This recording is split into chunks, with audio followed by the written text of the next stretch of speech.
All right, welcome back. Let's talk about Paramedic Clinicals today. Now, little disclaimer right off the bat.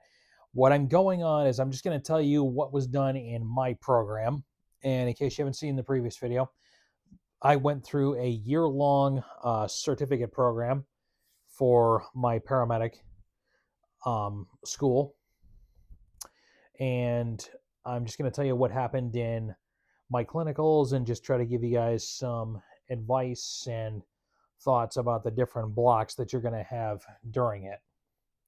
So, for my clinicals, there were 3 different areas where we had to do them. The first was in the hospital ER. The one that we got to do, I was fortunate enough to get to do one in a city where we were at a level 1 adult trauma center. Also happened to be a burn center, which was very good because you get a whole myriad of patients that come in there. So this was a great experience. Your job your job when you're in the ER, by and large, you're working on starting IVs. It's just an easy way to get a lot of patients in, and you can just try to get a lot of reps with various patients of different sizes, different medical histories. So that's primarily what you're doing. And you can also, it's also a great experience because you can interact with the trauma team and just kind of see how they address and deal with patients in that setting. The next one is going to be anesthesia, which is where you do intubations. And the last one is going to be on the ambulance, where you kind of put everything together. So in my program that I had, there were a certain amount of, you had a certain number of tasks that you had to do. For my program, in order to graduate, you had to have 100 successful IV sticks, which over the course of a year, believe it or not, was actually not that difficult. And frankly, it really shouldn't be for you. You had to have 6 successful intubations. I was actually kind of fortunate or lucky. I was actually the first one in my class to get an intubation because I got one in the field before I even went to anesthesia, which was kind of a wild thing, but we'll save that story for a little bit. You had to have, it was somewhere in the range of, I think, 25 to 30 ALS team leads. So this happens at the very end of the program where basically you're running the show as basically acting as the medic on your truck, and provided that you do all of provided that you give all the care that is appropriate for you, your instructor will sign off and say, it's like, yes, you ran that like you should have. You get a team lead. You had to have 25 to 30 of those. I had a 12-hour shift where I got 7 of them, which for my preceptor at that time was a record for me. Now, again, and I was in a high volume area, and I was on an ALS heavy truck. We got a lot of medical things, and we got a lot of medical runs on that truck. And the last thing that we were required to do is you had to have a minimum amount of different chief complaint assessments.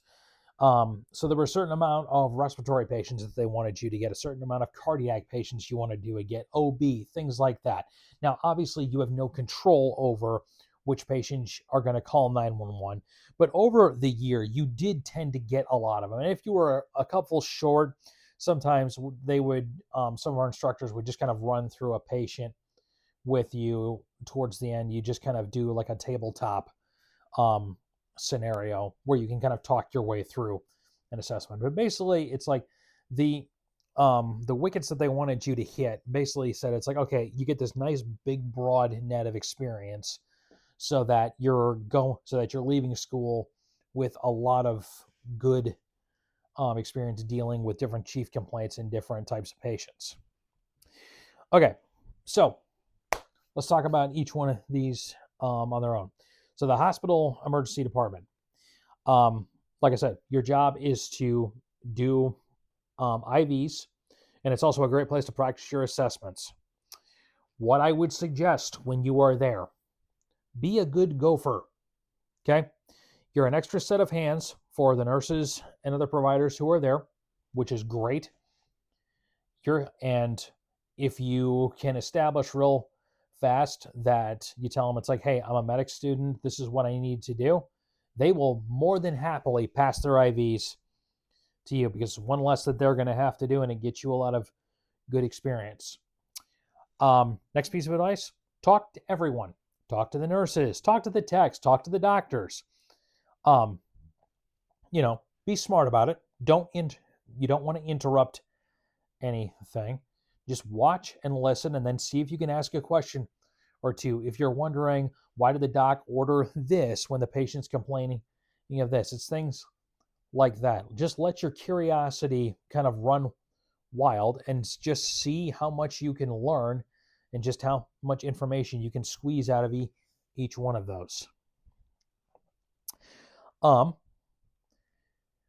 Next thing, as far as advice go, is if you are in an ER, especially where I was, like a level 1 trauma center, where are the sicker patients? Like, find your shock rooms, hang out there, so you can see. It's like, all right, what do these really, really sick patients look like? Because when they're really, really sick, there's a chance that's the point that you're going to be seeing them at, is when they are really, really sick.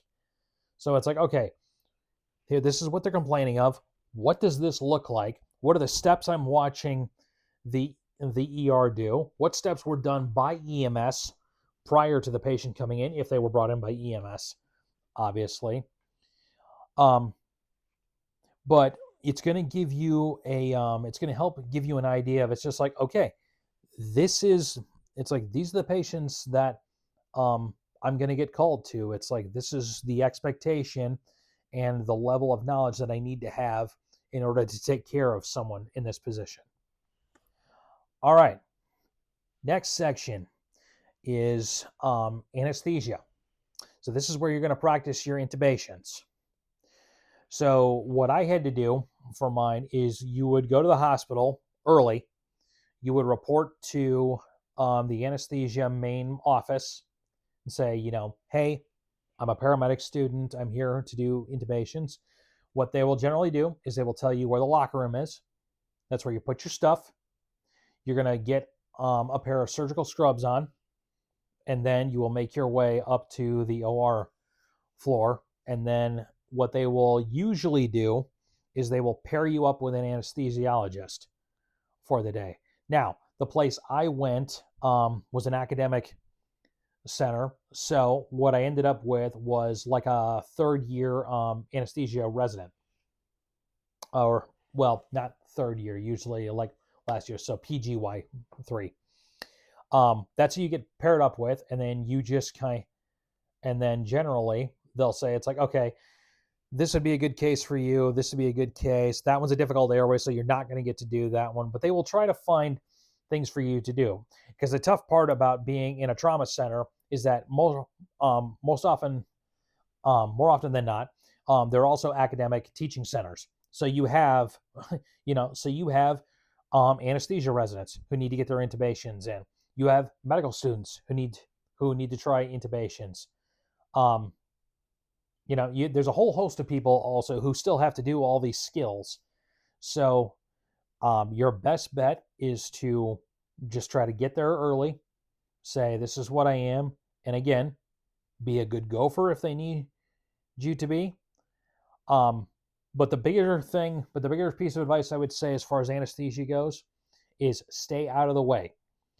If you thought you've ever met some type A personalities in other aspects of medicine, you're going to find out what a triple type A personality looks like in terms of a surgeon and or anesthesiologist, because of what they're doing. You're performing surgery, which, by all accounts is basically inflicting trauma onto a patient. But in this case, we're doing it so that we can help them rather than hurting them. Other pieces of advice about anesthesia: get there early. Most surgical days start at about 6:30 in the morning is when the first case usually starts. So if that's the time that your clinical starts, you better be there early in the 6 o'clock hour. which will give you plenty of time so that you are on the OR floor at 6:30 and ready to start moving around to find people for you to intubate. The first patient that I intubated was like a middle-aged lady, and she was having brain surgery. So I intubated her and then stood in the corner of the OR and watched her get a craniotomy for the next 2 hours, which is one of the coolest things to this date I have still ever seen. That was awesome. That first clinical that I was at, we had to be there from 6:30 a.m. till 2:30 in the afternoon. And for that 8 hours, I didn't eat, drink, or use the bathroom. I literally was just running between the different ORs. And thankfully, they had a bunch of good cases that day. All of the surgeons and the anesthesiologists were cool. I think there was only one room that I wasn't allowed to go into. But it was I think it was an OB. It was a bad OB case, if I remember. And like I had several people say, it's like just stay away from that one. It's like cool. All right, last one, and here's the big one. Let's talk about the ambulance clinicals. So this is where the rubber really meets the road. You're going to take everything that you've learned in the classroom, that you've done in lab, that you've done in your ED and anesthesia clinicals. This is where it all gets condensed and put together. So, best ways to help yourself with this. Find a preceptor early. That is one of your jobs in the early part of school. When you start riding on the ambulance, you have got to find a good preceptor that you work well with, and that will match you in terms of personalities and the ability to teach you. And then once you find them, you hang on to them.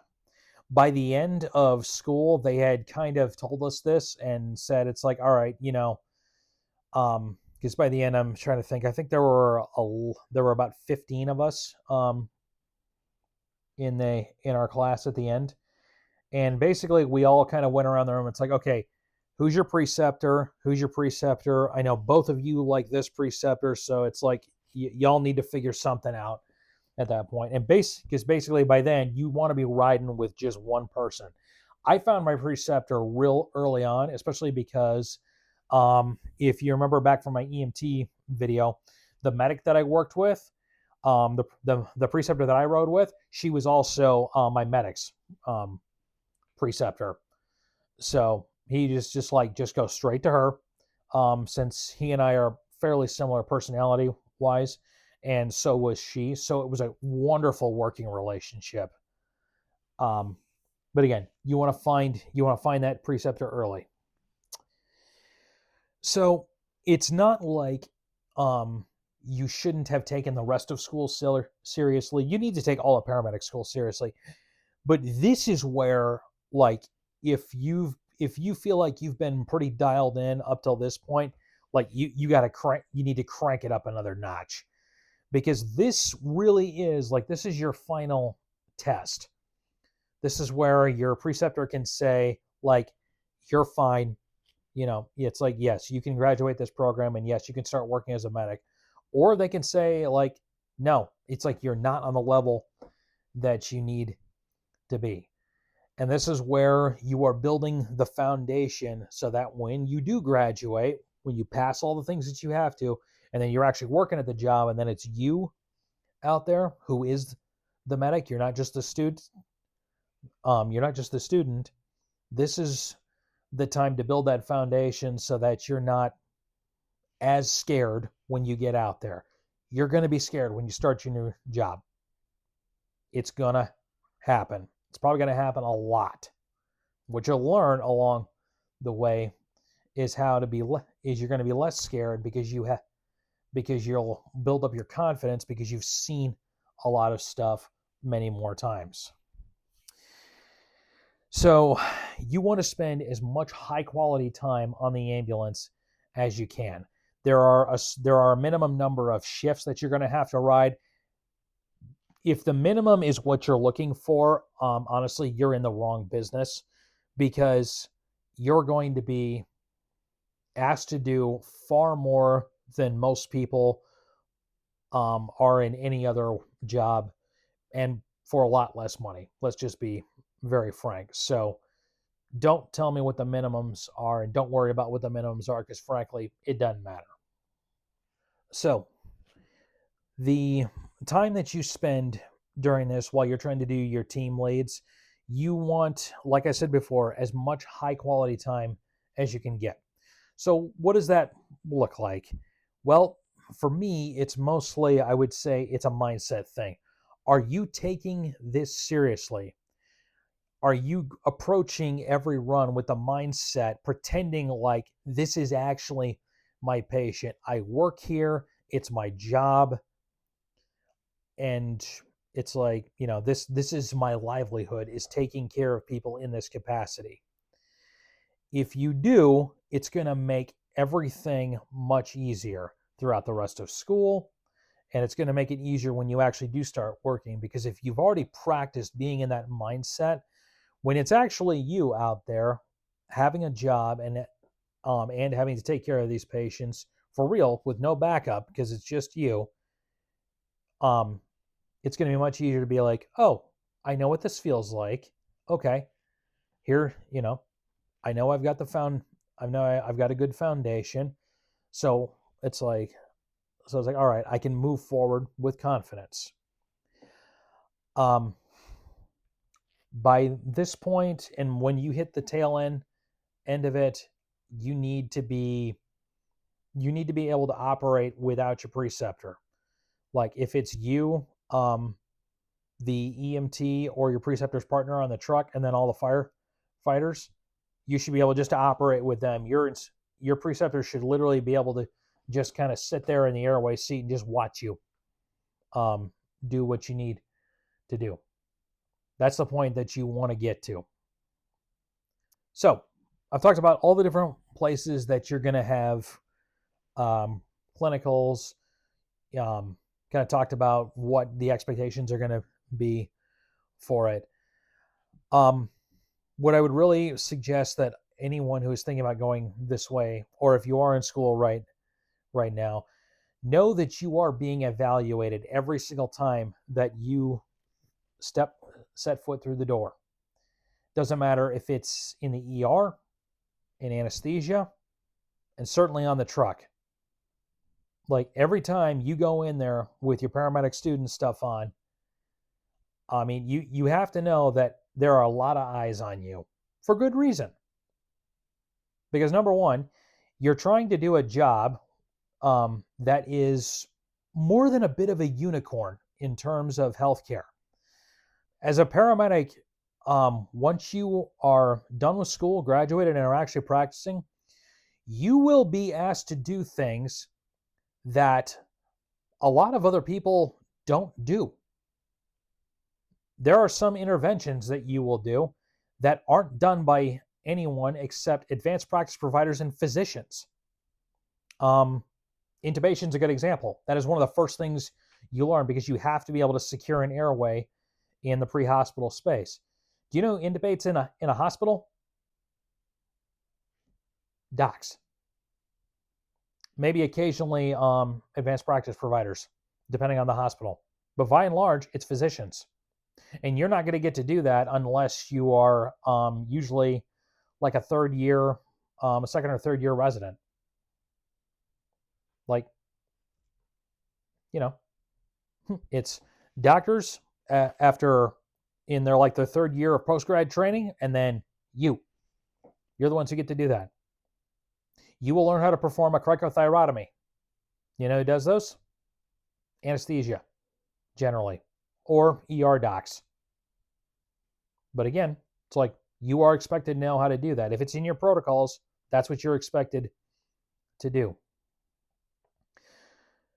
So please, go into every learning experience, every clinical, any chance where you have any time that you are interacting with patients or other providers, go into it with the seriousness of knowing that someday it's going to be me doing this.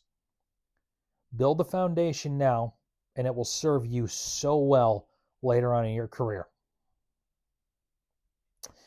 All right, I think that's all I've got on that. If you have clinical specific questions or any other questions about paramedic school, let me know down below. Thanks for hanging around. See you on the next one.